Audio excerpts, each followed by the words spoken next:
Greetings viewer, you join me right alongside the new Mini Cooper SE, which is like the Mini Cooper S, but with an E attached to it. So let's see what it's all about. You can tell the Mini Cooper SE apart from other Minis by its yellow highlights, like this one here on the grille. The multiple E logos, which are, if you look at them from this side, they are the E logo, while if you look at them from this side, they look like a plug. That's quite a clever logo, actually.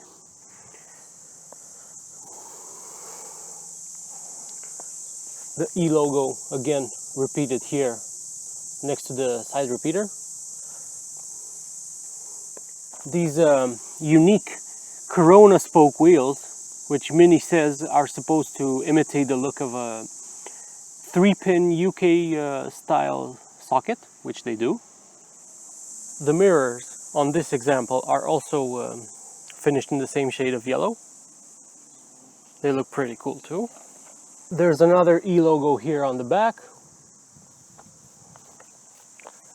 And the S next to the Cooper script here on the back is also finished in the same yellow color, even though the script itself, the font, is the same as on the gas burning Cooper S. Here they've made it yellow to suggest the fact that you're only running on electrons. There is no tailpipe, as you would expect. Moving around to where the fuel filler should be, you are greeted by a CCS type connector. So you have the type 2 here, and if you open this up, you get the full CCS connector. And it's kind of annoying to put them back because they do go in. You can put them in like this, but then you can't fit this top part over it. It's kind of a nightmare. Put it in like this, and this goes in like this. I might just be a dumbass, but this could have been better designed, I think. Since this is a Cooper S, it does get the Cooper S rear spoiler, which is a bit larger than on lesser Minis.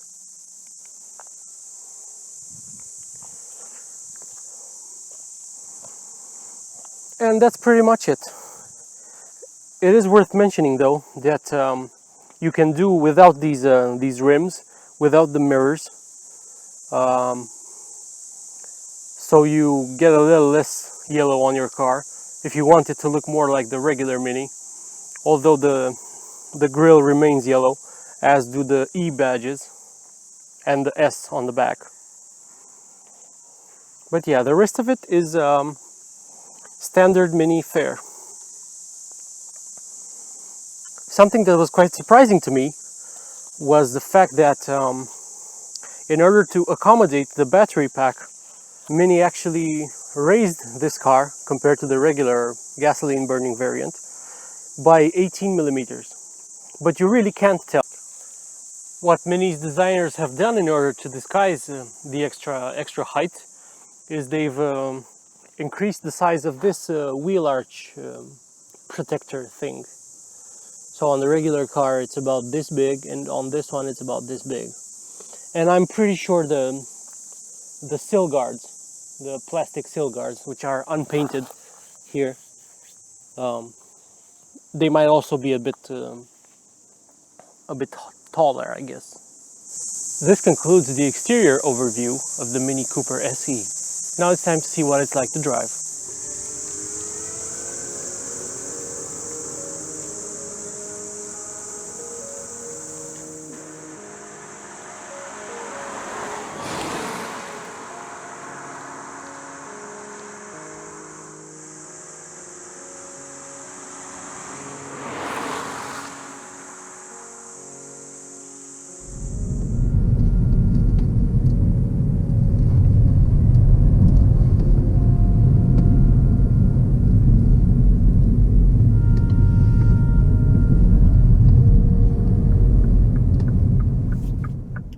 Now we're rolling in the Mini Cooper SE, and thankfully it feels just like any other Mini.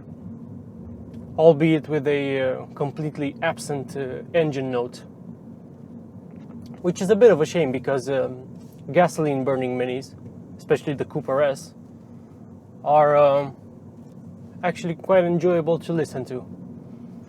I must also mention the fact that the previous Mini with a battery that I drove, the Countryman Cooper SE, all four, the plug-in hybrid, was quite a disappointment, I have to say. It felt heavy through the corners. It was way more cumbersome than the regular gasoline burning Countryman. I just didn't like it. I felt it was a compromise. And when you drove it with its batteries close to empty or empty, it used quite a bit of fuel. The regular gas-burning Countrymen, especially the diesels, are far more efficient than that. But in contrast to that, this Cooper SE is way better. It's the Mini experience that people know and love, but with an electric motor instead of a internal combustion engine. And I mentioned in my static walk-around of the car that this Cooper SE is almost 2 centimeters taller. It rides taller than the regular Mini. You don't feel it. You still feel like you're sitting low, hunkered down in the car. It's very nice. And you don't feel that the car wallows more through the corners, although its suspension does feel ever so slightly softer than a regular Mini's. So this SE is 1.4 tons, roughly.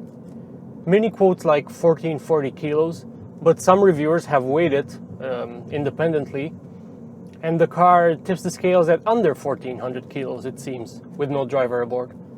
The result is a super enjoyable little runabout that might change your perception of EVs. It's really rewarding to drive. And if you put it in sport mode and drive it briskly, it really does reward the keen driver. It almost feels like a car with a limited slip differential, the way it claws its way out of corners. It's really very sure-footed. There's no histrionics. It's lovely. If you find yourself on a twisty bit of road, this car is a great companion. It's very neutral into the corners, and you can even steer it using the Go pedal. It's not quite as tail happy as the regular Cooper S, that you can really steer down on throttle. It's very nice. But it's pretty good for an electric car. You feel like you have a lot of control over the car, not only through the steering. So while Mini may have nailed all the Mini-esque parts of the experience, the driving I mean, it feels really fun. This car has one huge problem. Its battery. It's a 32 kilowatt hour pack whose usable capacity is actually 28.9 kilowatt hours.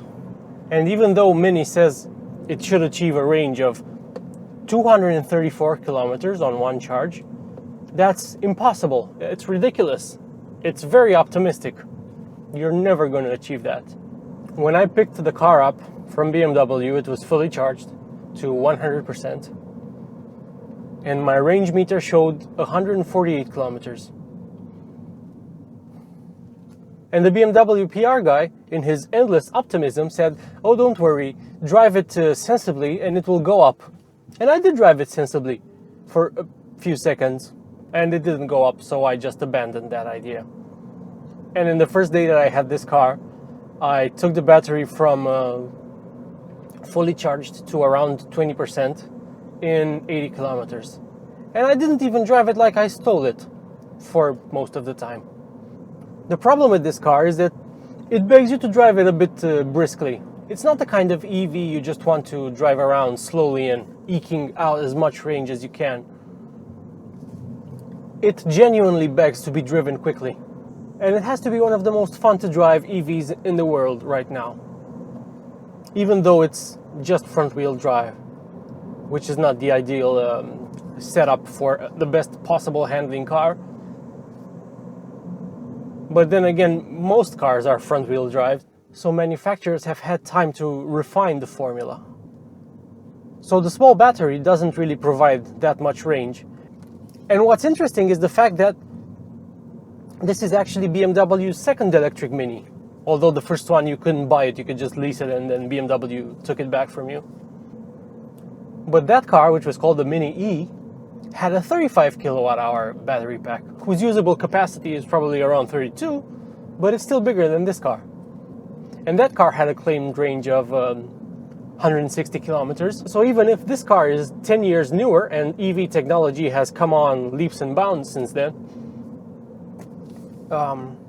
the progress is not really noticeable, I think. Mini could have done a better job at this, from a range standpoint. I'm sure many engineers would disagree with me and tell me that they did this. They kept the battery pack small in order to preserve this car's agile handling, because even at 1.4 tons, it's still quite light for an EV. And the driving experience is the same as in any other Mini. And if that's what they wanted to achieve, then this car is spot on. However, if you want to buy it for a longer commute, like say you need to drive 50 kilometers to work and back every day, it kind of doesn't make sense unless you can charge it at home, because you just drain the battery way too fast. And unless you live close to a twisty road where you can really enjoy the car, getting to it is going to be quite tricky with the limited range. This car has the same motor that you find in the BMW i3S. That means it has 184 horsepower, so when you stab it, it really goes. It's a few tenths slower than the BMW to sprint to 100 kilometers an hour. But from behind the wheel, it feels pretty much the same in terms of performance. Whenever you stab it, it really goes. There's no waiting for turbos to spool up or any of that nonsense. And the silence you get while driving it is also quite refreshing. I heard that some reviewers were complaining that this car has high levels of road noise, but I'm not really getting any of that. Mini claims that this Cooper SE sprints to 100 kilometers an hour in 7.3 seconds, and its top speed is limited to 150 kilometers an hour for obvious range reduction reasons, because if you drive it any faster than that, the battery would end up being depleted really rather quickly. Even if you drive it at top speed, which I tried in the interests of science on an Autobahn in Germany,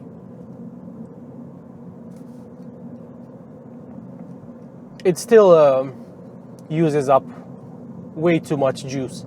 And even if you want to drive it outside town, don't exceed 110, because otherwise you will drain it way too quickly. 100 and 110, that's the sweet spot. Which means essentially that this car is relegated to in-town use, where it does a good job of nipping through traffic. In that respect, being a city car is probably better than the regular Mini Cooper S, because it doesn't have any tailpipe emissions, and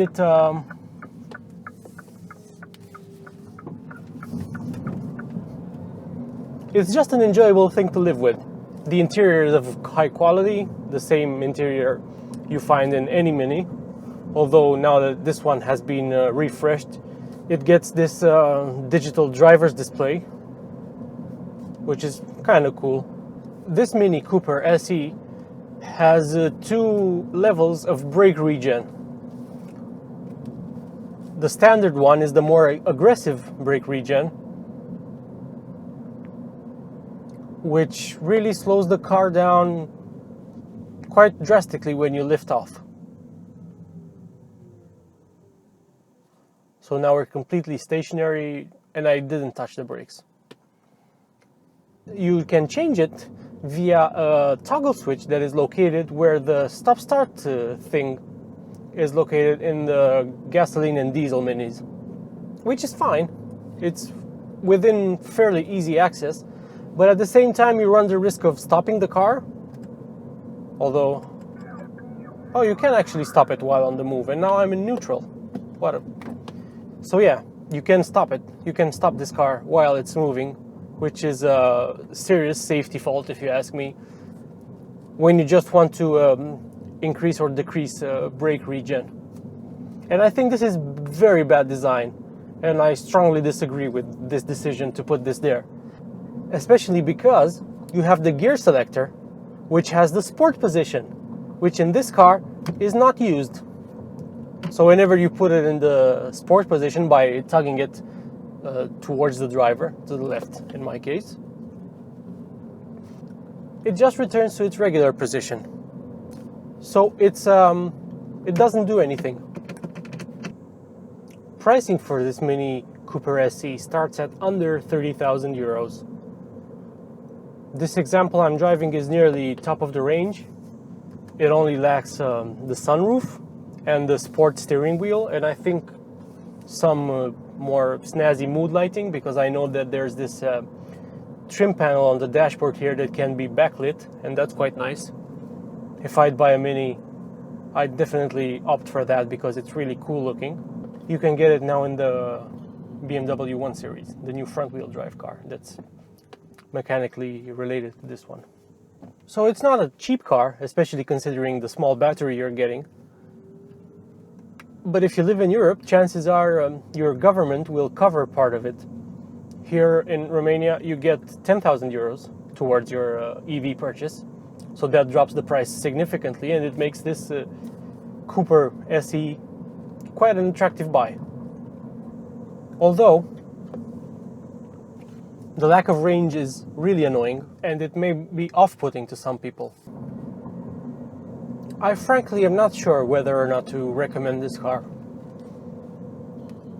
As a driving enthusiast, I like it, and I think it's quite competent.